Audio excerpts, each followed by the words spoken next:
Mesdames et messieurs, bonsoir. Merci d'avoir choisi RTI1 à la 1 de ce 20h.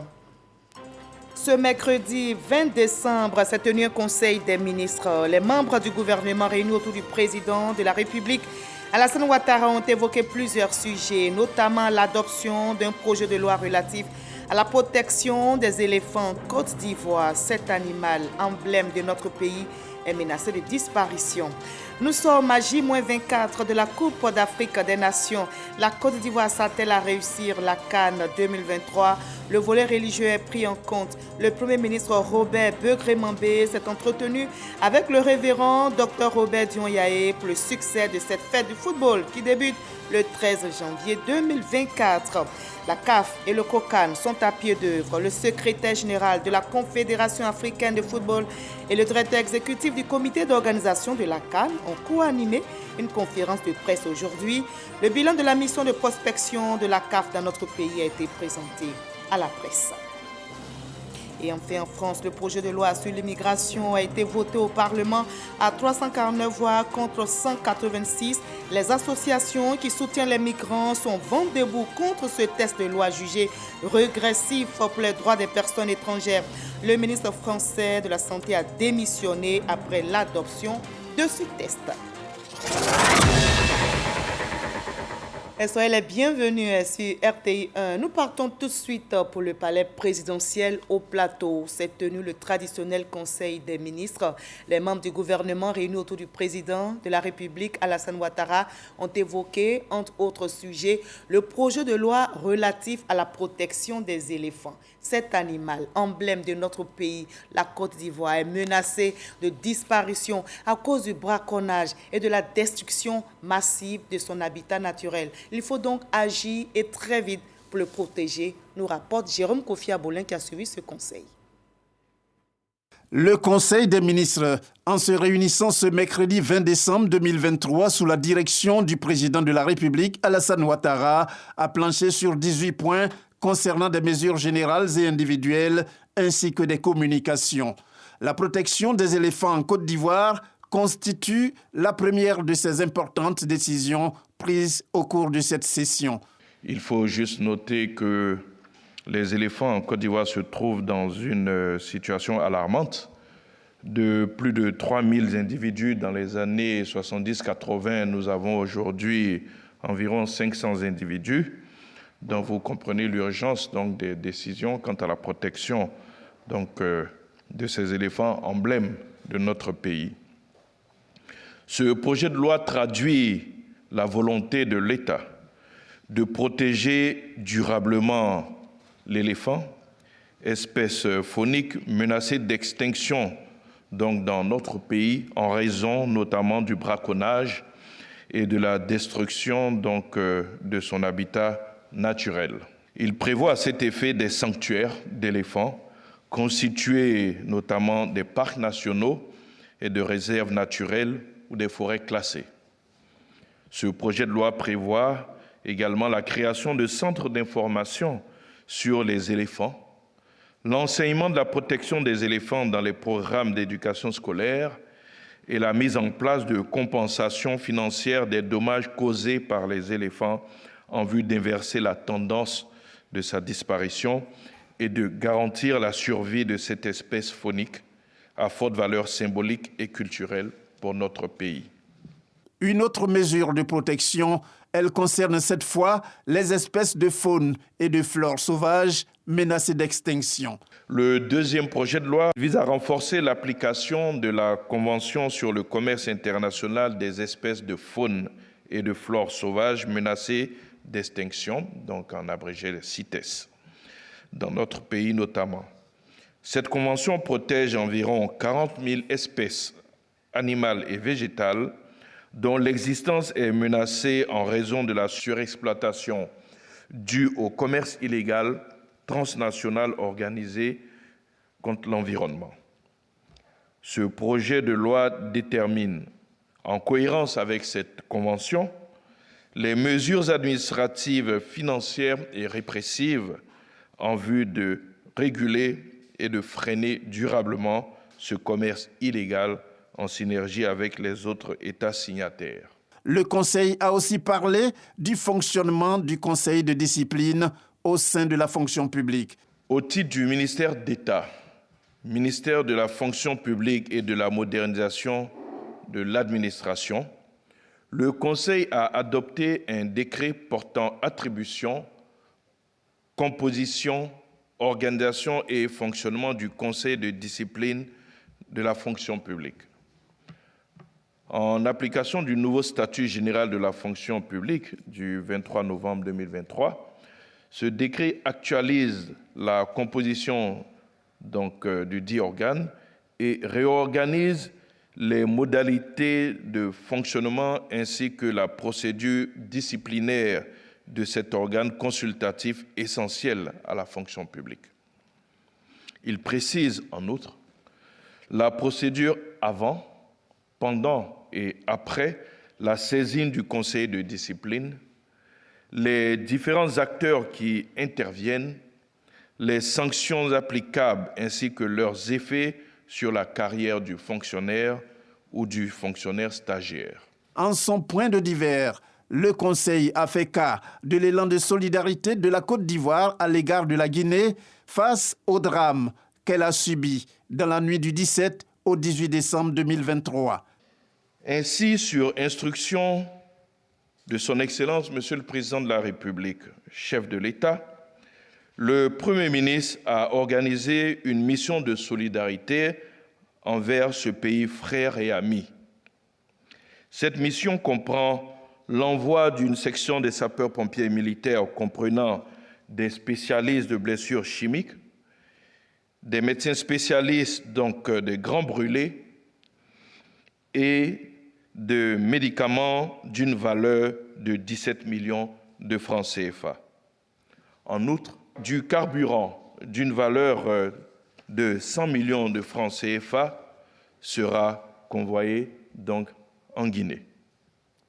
Une délégation officielle de la Côte d'Ivoire, conduite par Monsieur le ministre des Affaires étrangères, de l'intégration africaine et des Ivoiriens de l'extérieur, séjourne actuellement en Guinée pour porter le message de condoléances, de compassion et de solidarité de son Excellence, Monsieur le Président de la République, de l'ensemble du gouvernement ivoirien et de tout le peuple de Côte d'Ivoire envers donc ce pays frère et ami.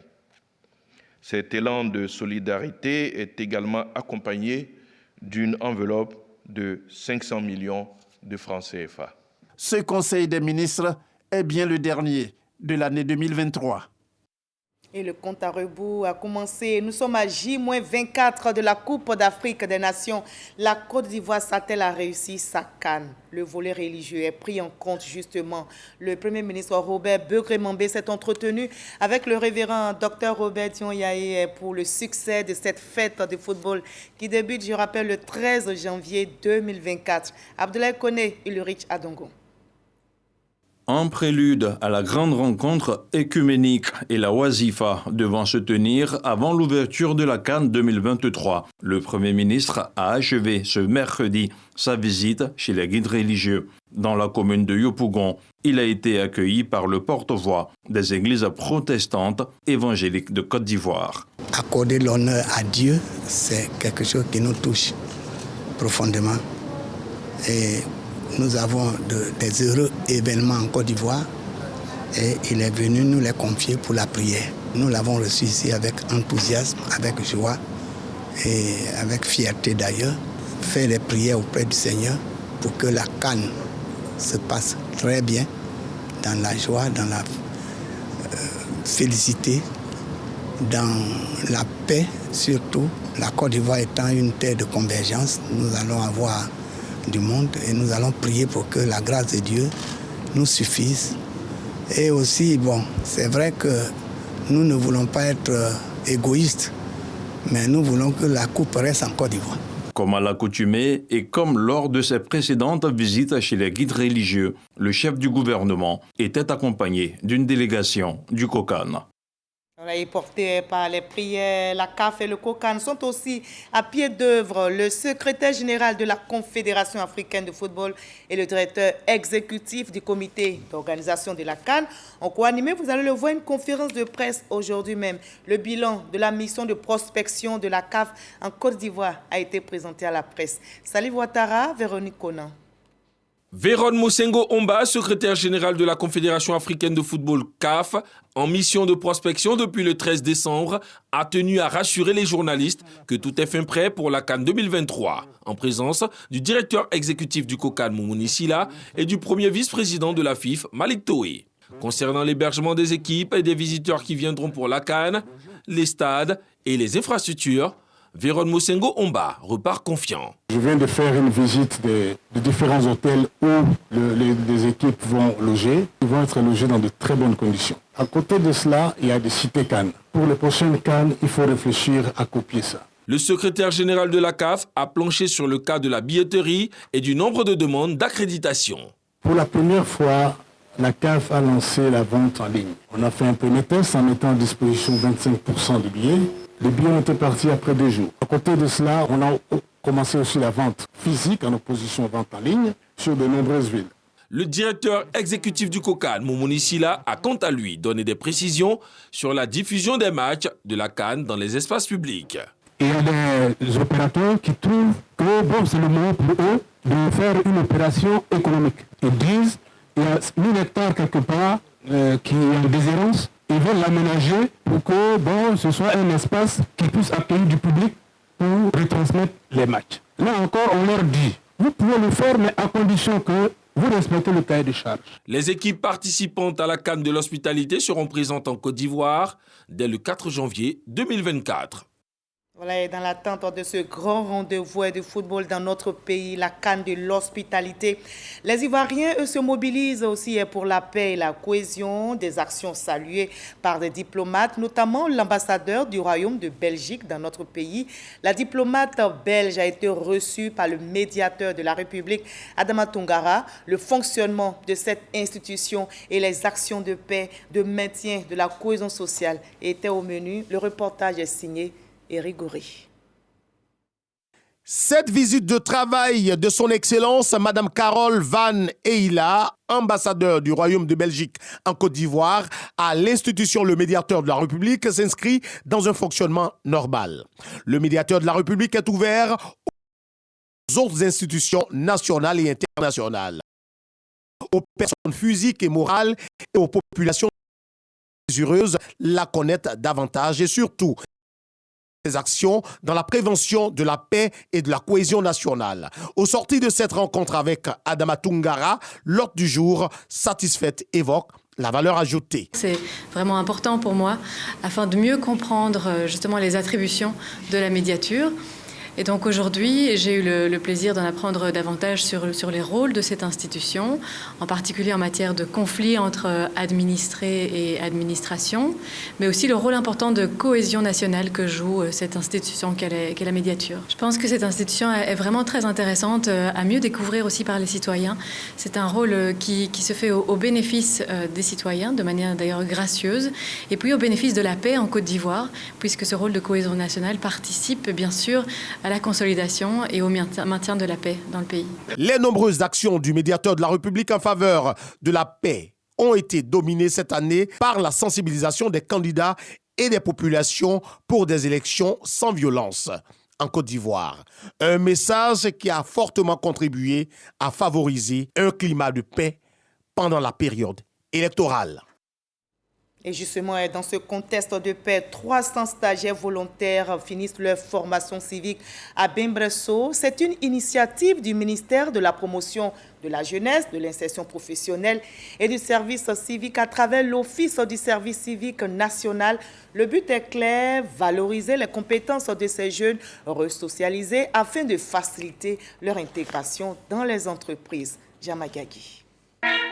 300 jeunes stagiaires volontaires présentent leurs travaux avec fierté au ministre de la Promotion de la Jeunesse, de l'Insertion professionnelle et du service civique, Mamadou Touré. Ces jeunes garçons et filles vulnérables, issus des centres de services civiques de Bembresso et Boaki 1, sont en fin de formation et prêts à être insérés dans la vie active. Après 3 mois de résocialisation et de formation qualifiante en mode internat, ces pensionnaires expriment leur gratitude à l'État de Côte d'Ivoire. J'encourage tous les jeunes de Côte d'Ivoire, surtout de Côte d'Ivoire, de venir s'inscrire. Parce que c'est très important pour nous. Un jeune qui n'a rien à faire, qui ne sait même pas où aller, qui est de débauche, qui se met à n'importe quoi, de venir s'inscrire. L'Office de service civique national, initié depuis 2018 par le ministère de tutelle, résocialise les jeunes vulnérables et facilite leur réinsertion.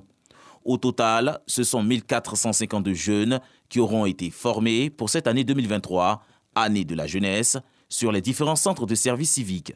Nous ferons en sorte que chacun d'entre vous puisse réaliser vos rêves professionnels.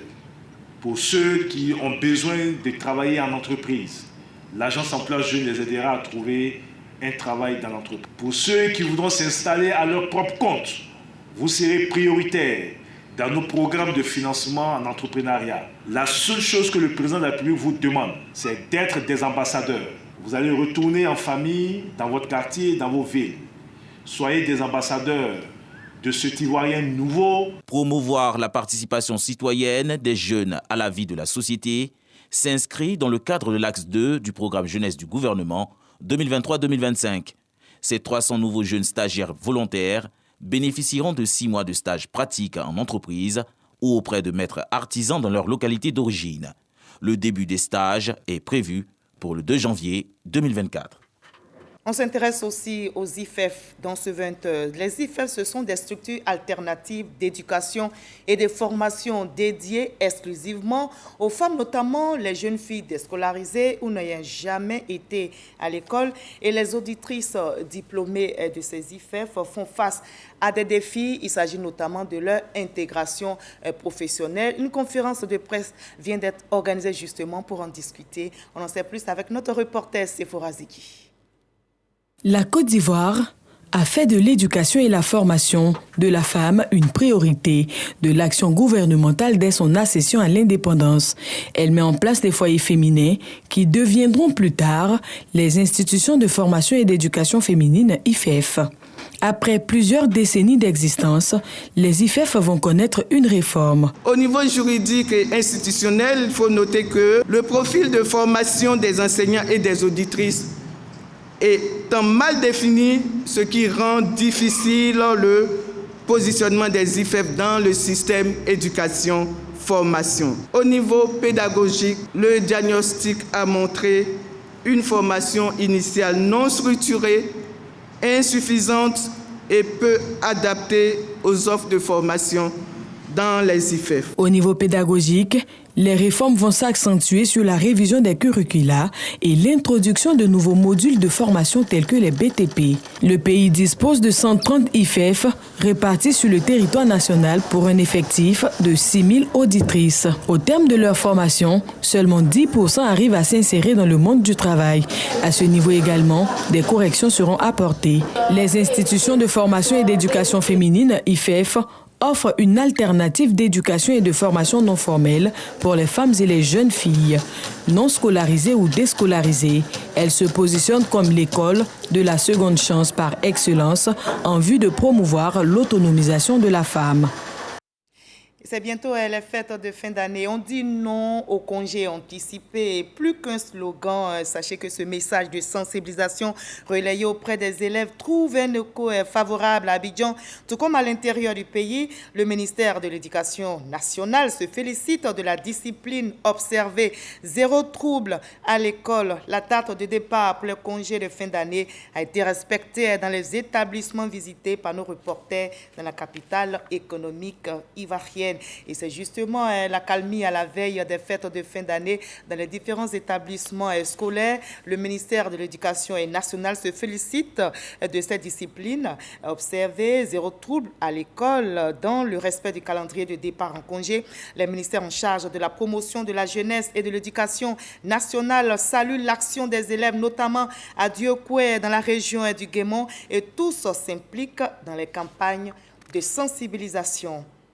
et les sénatoriales qui reprennent dans la région du Guémont le samedi 23 décembre prochain. Avant cela, place à la campagne qui prend fin demain à minuit.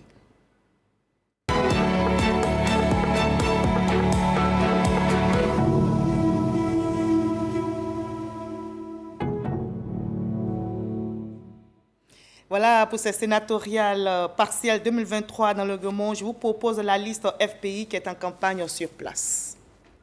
Le Front populaire ivoirien veut obtenir les 2 sièges de sénateurs du Guémont. Ferdinand Liagnan et Basile Théi sont les candidats de la liste Renaissance. Leur souhait, la révalorisation des conditions de travail des conseillers municipaux et régionaux. Nous avons mis en avant le statut des conseillers municipaux et régionaux qui sont ceux qui élisent le sénateur. Ces conseillers jouent un rôle fondamental dans le fonctionnement des mairies et des conseils régionaux. Il faut donc leur donner quelque chose, comme on le fait en France. Il faut les valoriser en leur versant au moins un petit salaire. C'est ce projet que nous allons porter devant le Parlement quand nous serons élus.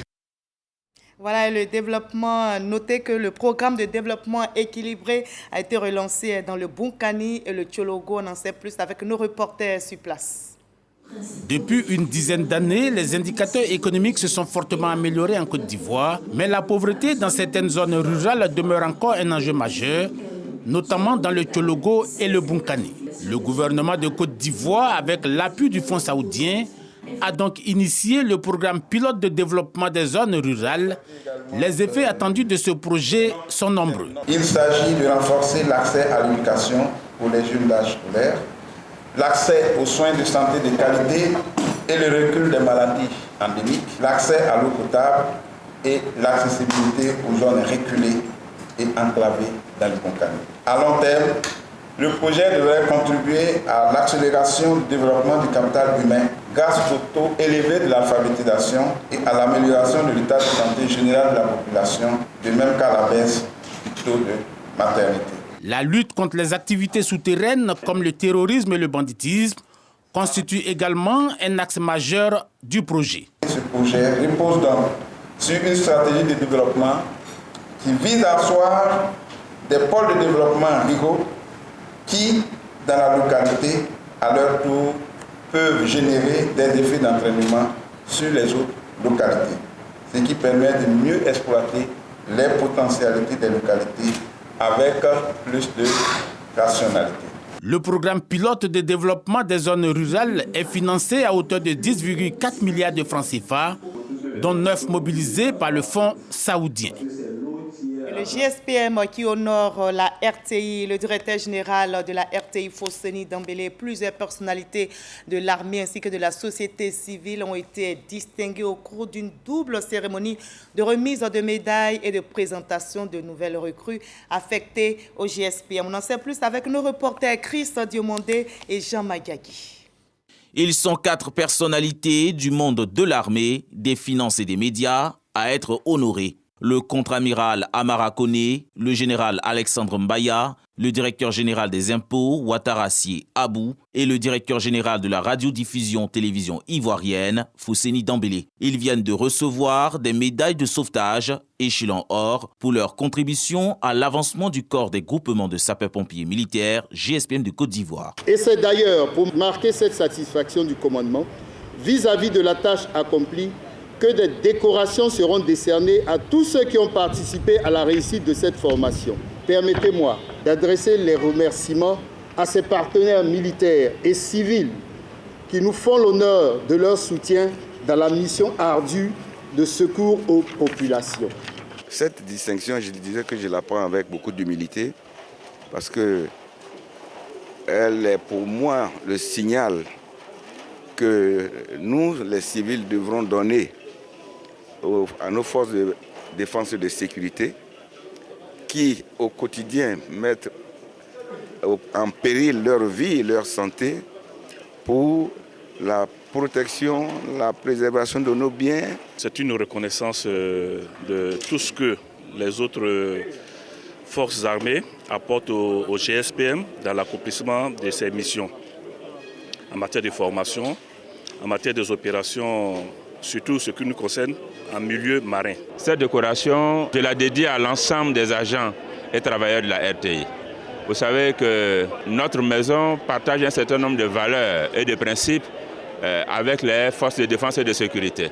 Les valeurs d'engagement, la valeur de service public, les valeurs de respect de l'autre. Et je voudrais dire qu'à l'orée de la CAN qui arrive dans quelques jours maintenant, je considère également cette distinction comme un appel à l'ensemble des agents de la RTI à redoubler d'ardeur, d'engagement pour réussir cette mission importante qui est d'être la radio-télévision diffusée hors de la CAN. Le général de division, chef d'état-major général des armées adjoint, n'a pas manqué de leur rendre un hommage. Au nom du chef d'état-major général des armées, le général de corps d'armée Lassina Doumbia, vous exprimez mes vives et chaleureuses félicitations pour les décorations de la médaille de sauvetage échelon or que vous avez reçue et partager avec vous la joie qui est la vôtre.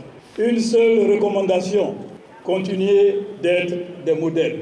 Outre ces distinctions, plusieurs agents du GSPM et forces de défense de sécurité ont reçu des médailles de sauvetage échelon argent et bronze. Autre pan de la cérémonie, l'entrée des nouvelles recrues du GSPM au nombre de 99 soldats du feu. Ce sont 95 hommes et 4 femmes de la classe 2022 A2 qui reçoivent leur casque. Ils sont désormais aptes à sauver des vies après des mois de formation et d'entraînement physique intensif. Après leur présentation au drapeau à l'issue de la formation commune de base, cette haute tradition de remise de casque est la dénotation que désormais ces soldats sont aptes à assumer leurs responsabilités de soldats de feu. Cette double cérémonie de distinction fut chapeautée par un vibrant hommage et un défilé en l'honneur des soldats du feu décédés.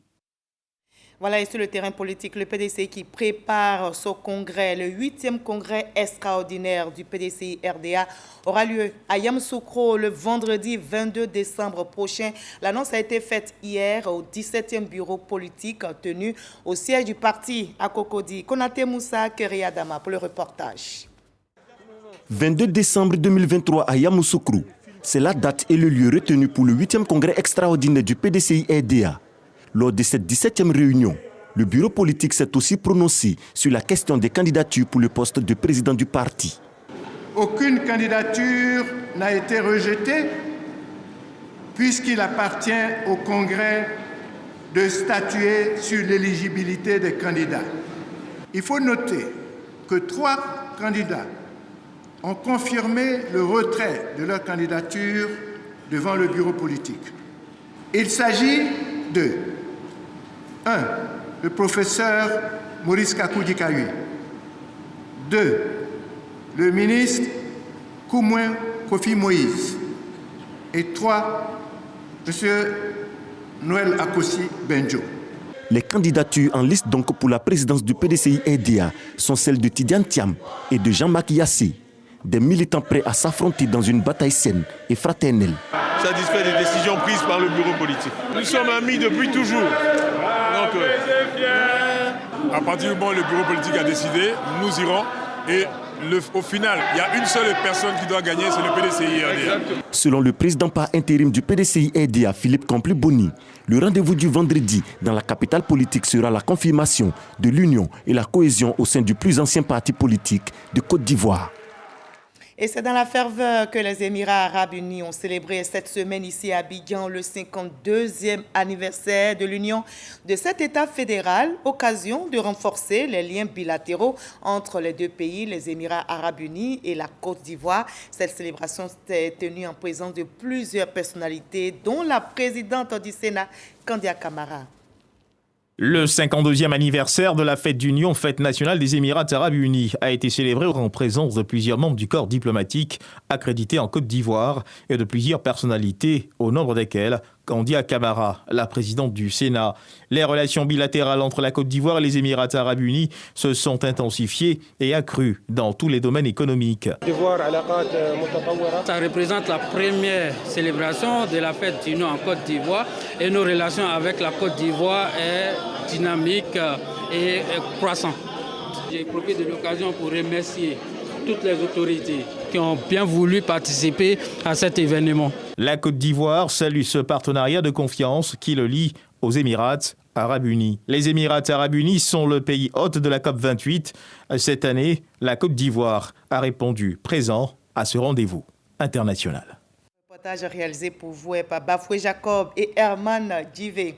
C'est bientôt les fêtes de fin d'année et la RTI s'active à vous offrir le meilleur de son divertissement. Il s'agit de l'émission culte que vous aimez. Bonjour, revient en couleur. Cette année, l'événement aura lieu, retenez cette date, le 29 décembre, dans un nouveau décor. Vous allez inévitablement rire aux éclats avec la belle brochette d'humoristes sélectionnés. Plusieurs innovations au cœur de cette édition 2024. Le thème, la Côte d'Ivoire solidaire. Khalid Diomandi. Tu es joli garçon, tu es là. Quand les femmes te vont dire voilà l'homme de ma vie, mais tu portes Bayal, lève la main, on va prier pour toi. Oh. Ils reviennent pour encore vous faire éclater de rire. Les rois de l'humour sur la scène le 29 décembre pour la 17e édition de Bonjour, le rendez-vous culte de la RTI. Une édition qui promet d'être 2 fois plus hilarante avec les incontournables, dont Agalawal. Hier matin, j'ai entendu ma voisine en train de crier sur son mari. Aide-moi, je te jure. Aujourd'hui, là, tu vas choisir. Soit c'est la bière, ou bien c'est moi. Elle n'avait pas fini de parler. Il dit, hé, Hermine, c'est que tu viens de dire là, est-ce que tu sais que ça mérite 2 bières pour commencer? Bonjour 2024, c'est aussi de la fraîcheur avec 11 jeunes talents triés sur le volet pour offrir une soirée de fou rire. Venez massivement, vous allez voir un blanc, un vrai blanc, blanc sur toutes les formes. Vous dites des choses de blanc. Il y a du talent, ils font de bonnes choses. Ce que j'ai vu, je suis animé par un sentiment quand même de bonheur et de satisfaction parce que étant ici, j'ai vu de la rigueur. Et moi, dans ma façon de comprendre, je sais que là où les possibilités se créent, forcément, l'intelligence et la rigueur ont leur mot à dire. Et j'ai entendu ces mots-là ici. Pour cette 17e édition, l'équipe de production de Bonjour a mis les petits plats dans les grands. Bonjour 2024, 17e édition, beaucoup d'innovations. Cette année, on part au parc des expositions d'Abidjan, un site qui va accueillir le grand public et les VIP. Cela s'inscrit donc dans la droite ligne de nos thèmes, la Côte d'Ivoire solidaire. Également, le contenu va changer. Un contenu large et diversifié à la fois, qui permettra au public de passer d'intenses moments. Le mot d'ordre du directeur général est clair, c'est l'année de la jeunesse. Il faut leur faire un clin d'œil, comme ils aiment bien le dire. S'ils n'ont pas soulevé, ils vont déposer. Nous sommes en plein cœur de la Coupe d'Afrique des Nations. Ce spectacle va forcément faire allusion à cette coupe qu'on va organiser chez nous et puis la gagner. Ça sera vraiment une partie de plaisir en tout cas. Les tickets sont disponibles au lieu de vente habituelle, 25 000 francs pour les VIP et 15 000 francs CFA pour le grand public. Voilà, rendez-vous donc le 29 décembre prochain au Parc des Expositions d'Abidjan pour Bonjour 2024. N'oubliez pas, sourions à la vie, cela fait du bien. Après Kinshasa en 2021 et Cotonou en 2022, Abidjan a accueilli cette année 2023 la 3e édition de l'initiative Genève Africa. Plusieurs thèmes ont été débattus lors des festivités qui ont enregistré la présence de la ministre Françoise Remacle, ministre de la Culture et de la Francophonie, ainsi que de l'ambassadrice de la Suisse dans notre pays. Constant Kokara, Godefroy Okambawa. Après Kinshasa, en République démocratique du Congo, et Cotonou au Bénin, il y a 2 ans, le festival Genève Africa a posé ses valises à Abidjan, en Côte d'Ivoire. Pour cette 3e édition, c'est la fondation Amadou Hampâté-Bâ qui accueille les festivités. L'objectif est de faire le pont entre les cultures de la Suisse, d'Afrique francophone et des Caraïbes. La thématique retenue cette année est parole. C'est pour dire que la parole d'Amadou Hampâté-Bâ d'hier continue de parler aux jeunes générations aujourd'hui. Numérique, intelligence artificielle, édition, mémoire et traduction, images et son du livre sont des différentes thématiques développées par des experts qui ont donné leur avis sur ces concepts. Cette initiative est à saluer. La littérature est un monde en mutation. Ce matin, on a parlé du numérique dans la littérature, du digital, de l'intelligence artificielle. Et ces artistes venus de Suisse, c'est une dizaine de personnes, vont pouvoir vraiment échanger avec des étudiants ivoiriens et des professionnels ivoiriens. Pour sa part, la ministre de la Culture et de la Francophonie n'a pas manqué de féliciter les organisateurs pour avoir choisi de faire cette escale à Abidjan. Elle a également encouragé les jeunes à s'approprier le secteur de la culture dans toutes ses composantes. Vous savez que le président de la République vous a décrété année de la jeunesse, et l'année de la jeunesse n'est pas qu'un mot, c'est vraiment une réalité. Donc il était important effectivement que le président se préoccupe de vous à tous les niveaux. Et le secteur du livre est une des priorités du ministère de la Culture. Cette rencontre culturelle a aussi donné lieu à des échanges qui ont captivé l'attention des festivaliers dans une ambiance festive. On a voté aujourd'hui en RD Congo et près de 44 millions de Congolais étaient aux urnes ce matin pour élire leur président de la République ainsi que leurs députés nationaux et provinciaux. Le président sortant Félix Tshisekedi brigue un second mandat. Il a en face de lui 18 autres candidats. Et on va terminer par la France où le projet de loi sur l'immigration a été voté au Parlement à 349 voix contre 186. Les associations qui soutiennent les migrants sont vent debout contre ce texte de loi jugé régressif pour les droits des personnes étrangères. Voilà la fin de ces 20 heures. Merci à vous tous de l'avoir suivi. Je vous retrouve avec le même plaisir, le même bonheur demain à la même heure.